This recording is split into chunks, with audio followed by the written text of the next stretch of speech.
Mesdames et messieurs, bonjour et bienvenue dans ce bulletin d'information sur la radio-télévision communautaire RTC. Pour démarrer, les bavures policières se multiplient au Sénégal et certaines tournent au drame. Les dernières, ou bien la dernière en date, en tout cas la mort d'un jeune à Rosso qui ravive colère et indignation.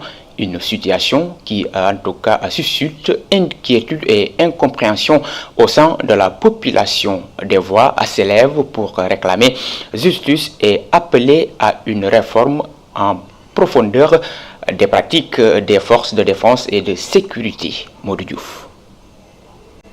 Ils étaient jeunes, pleins de rêves, mais leur vie a été brutalement écourtée. Il y a quelques mois, c'était à Pikine, plus récemment à Yeumbeul et hier à Rosso. Les cas se multiplient. Des contrôles de routine qui tournent mal, des arrestations musculées qui se soldent par la mort. Autant de drames qui soulèvent l'indignation face à des comportements des forces de défense et de sécurité.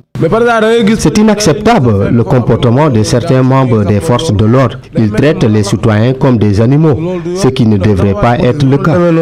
Un cri de colère partagé par une large frange de la population au moment où certains appellent à l'apaisement. Les forces de l'ordre doivent considérer les citoyens comme leur propre famille. Je pense qu'aujourd'hui, si toute la population sortait pour faire face à eux, ils doivent faire preuve de professionnalisme pour éviter toute violence ou dégénération. Car ils doivent savoir que nous, citoyens et forces de l'ordre, sommes de la même famille. Malgré cet appel à la sérénité, la frustration reste vive. Une réforme en profondeur des pratiques policières s'impose plus que jamais. Les forces de l'ordre doivent revoir leur comportement, car entre eux et la population, seule la compréhension et la tolérance doivent dominer. Les violences et tortures doivent s'arrêter et il est temps de réformer leur façon de faire. Alors que les familles endeuillées réclament justice, la pression s'accentue sur les autorités afin de mettre à terme à ce cycle de bavures policières.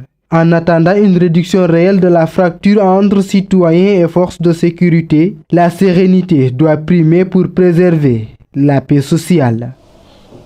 Modou Diouf, le directeur de l'assainissement, était en visite à Saint-Louis, notamment dans les quartiers touchés par les eaux jugées, comme en tout cas Pikine et surtout Table Wallo. L'objectif est de trouver des solutions urgentes à ces problèmes. Omar Sène a aussi appelé à renforcer en tout cas la sensibilisation avec l'aide des services régionaux de la SONAGED et du service national d'hygiène. Sa réaction que nous écoutons au micro de Sophie Dramé.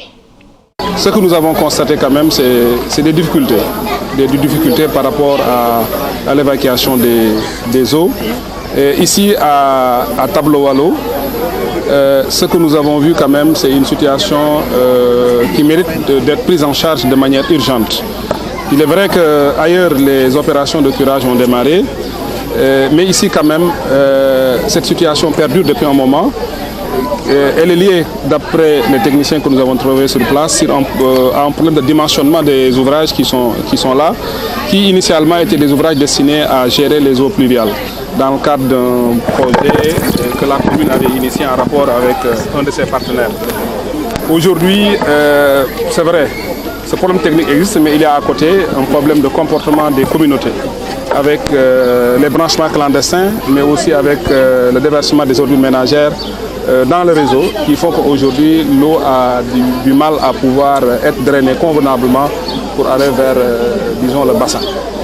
Alors, nous avons essayé de réfléchir à trouver des solutions et l'une des solutions qui est envisagée de manière immédiate est vraiment de poursuivre les curages de manière diligente, de les terminer et également de prendre tous les déblais, en tout cas qui sont issus de ces opérations de curage-là, et les évacuer très rapidement.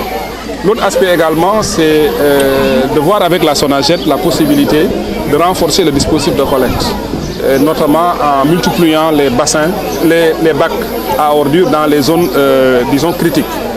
En tout cas, c'est une forte doléance des communautés que nous avons portée à l'attention de la SONAGED qui a pris en tout cas bonne note pour pouvoir aider à régler cette question.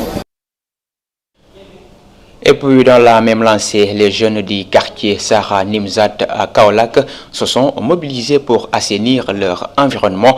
Confrontés à une invasion persistante des eaux jugées, ils sont sortis massivement munis de pelles, de râteaux et de balais pour dégager les voies d'accès et de sortie du quartier. Cette action citoyenne fait suite à de multiples interpellations restées sans suite adressées aux autorités étatiques et locales.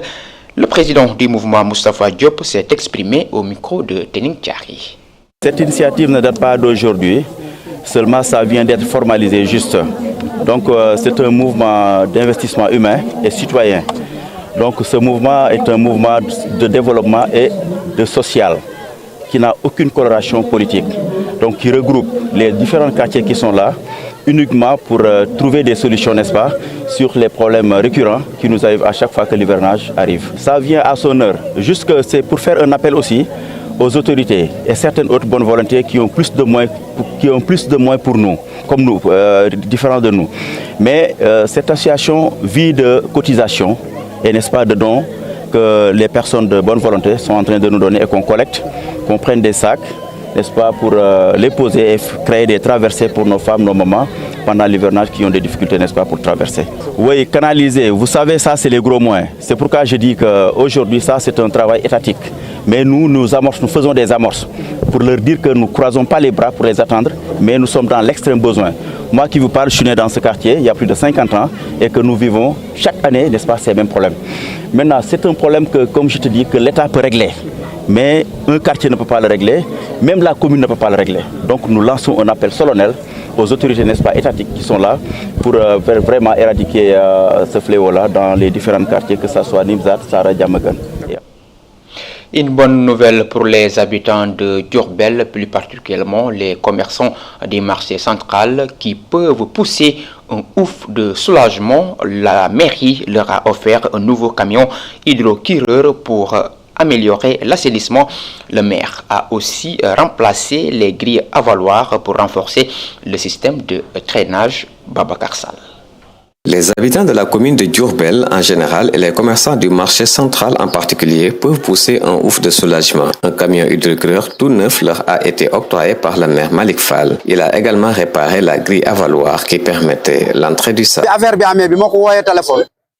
Dès que le problème est apparu, j'ai téléphoné au maire et il a immédiatement réagi en m'envoyant une délégation accompagnée de l'agent de voirie Sorna Fatou, Khadim et Serine Sissé. Ils m'ont donné l'avance que j'ai transmise au menuisier métallique qui en a fait lui aussi bon usage.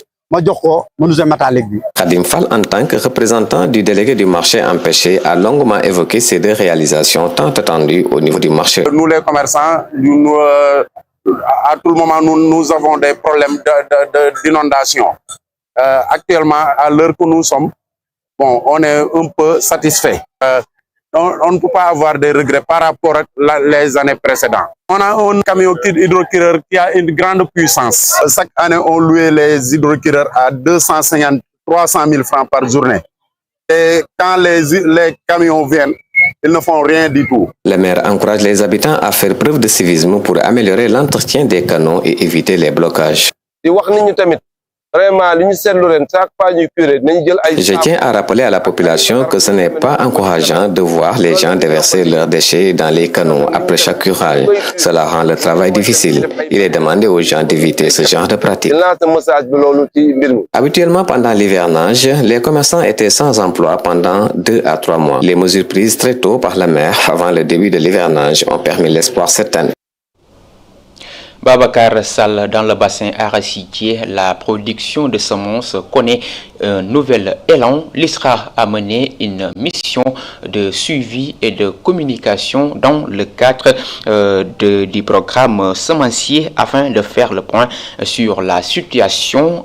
Au terme de cette mission, les résultats enregistrés sont jugés prometteurs. Compte rendu signé Malik Ning. Dans le cadre de sa mission de suivi et de communication du programme semencier dans le bassin arachidier, l'Institut sénégalais de recherche agricole ISRA a effectué une visite du 28 au 29 juin. Le directeur général de l'ISRA s'est dit satisfait des résultats obtenus. Présentement, nous sommes dans la station de Bamako. Alors cette tournée est très importante parce que si nous ne connaissons pas les quantités qui sont attendues, il va être très difficile de commencer l'hivernage. Et comme vous le voyez, nous venons de commencer la récolte. On a déjà récolté le sorgho et aujourd'hui on a commencé la récolte de l'arachide.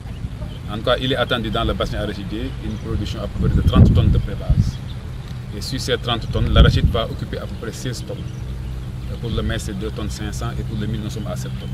Vous voyez que vous convenez avec moi qu'aujourd'hui, nous sommes très à l'aise, en tout cas sur les besoins que nous devrons satisfaire, ne serait-ce que pour la zone du bassin arachidier. Le directeur des semences a pour sa part annoncé une production de 150 tonnes de semences pré-base à l'issue de cette récolte. Donc là, actuellement, il faut se dire en fait, en tout, on compte récolter minimum 150 tonnes, tout doit être confondu. Sur l'arachide, on a de quoi emblaver minimum 400 hectares. Parce que ce qu'il faut dire, c'est qu'actuellement, à Saint-Louis, je vais revenir encore dessus, où on a déjà démarré un partenariat, on va récolter déjà pas moins de 62 tonnes de semences qui sont déjà en fait donc qui seront ensemencées certainement. Du côté du CNRA de Bambey, son directeur a révélé l'introduction de nouvelles variétés de semences mieux adaptées. Pour l'arachide, on a de nouvelles variétés qui sont mises sur le marché. Je pense qu'il a mentionné tout à l'heure Tarou. Et à Saint-Louis, on a les Sunugal, on a les Jambar qui sont des variétés performantes, mais nous avons la GH ici, dans la parcelle où nous sommes. Cette dynamique s'inscrit dans le programme de souveraineté semencière que l'État du Sénégal veut renforcer pour atteindre l'autonomisation dans ce secteur stratégique. Malik Nying, merci beaucoup. Mesdames et messieurs, c'est la fin de ce numéro d'information sur la radio-télévision communautaire RTC. Merci de l'avoir suivi. L'information continue sur www.iracsenegal.sn. Au revoir.